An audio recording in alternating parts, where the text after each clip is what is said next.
La mort de Fidel Castro, l'ancien dirigeant cubain avec 90 ans, c'est son frère Raoul qui a fait l'annonce à la télévision cubaine. Fidel Castro a dominé la vie politique de l'île pendant plus d'un demi-siècle. Sa dépouille sera incinérée aujourd'hui.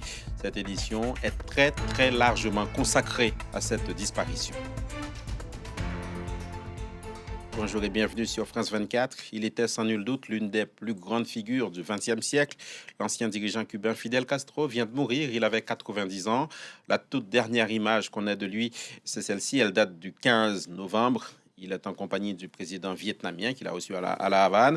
C'est le frère de Fidel, Raoul, qui a fait l'annonce de sa mort à la télévision. Je vous propose de l'écouter. Querido pueblo de Cuba.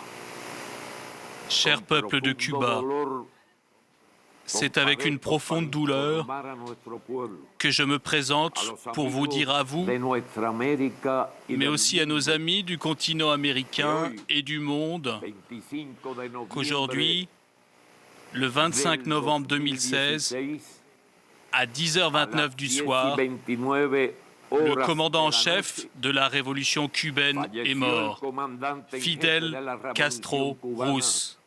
En accord avec la dernière volonté du compagnon Fidel, sa dépouille sera incinérée.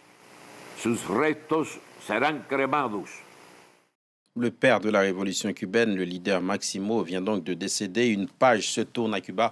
Écoutez, José Goitia, il est notre correspondant à la Havane. Il était avec nous tout à l'heure et il revient sur les premières réactions à la disparition de Fidel Castro.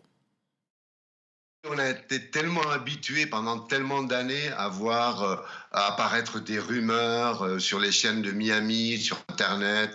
Il y avait toujours, on le déclarait tellement souvent mort que si vous voulez, le réflexe a encore une fois fonctionné. Les gens ont dit « Ah, c'est pas vrai, c'est pas le cas ». Donc j'étais dans un endroit public où il y avait beaucoup de gens, il y avait un bar. Et effectivement, donc les gens appelaient chez eux pour savoir si c'était vrai qu'à 10h29, à 22h29, il était passé, son frère Raoul avait annoncé sa mort. Alors le temps qu'on confirme, etc. Donc il y a eu un moment de doute. Et puis peu à peu, la nouvelle s'est confirmée. Effectivement, ça a été repris ensuite par la radio d'information continue qui s'appelle Radio Reloj, qui a confirmé donc où Raoul Castro dit que le commandant est mort ce soir et qu'il serait incinéré aux premières heures.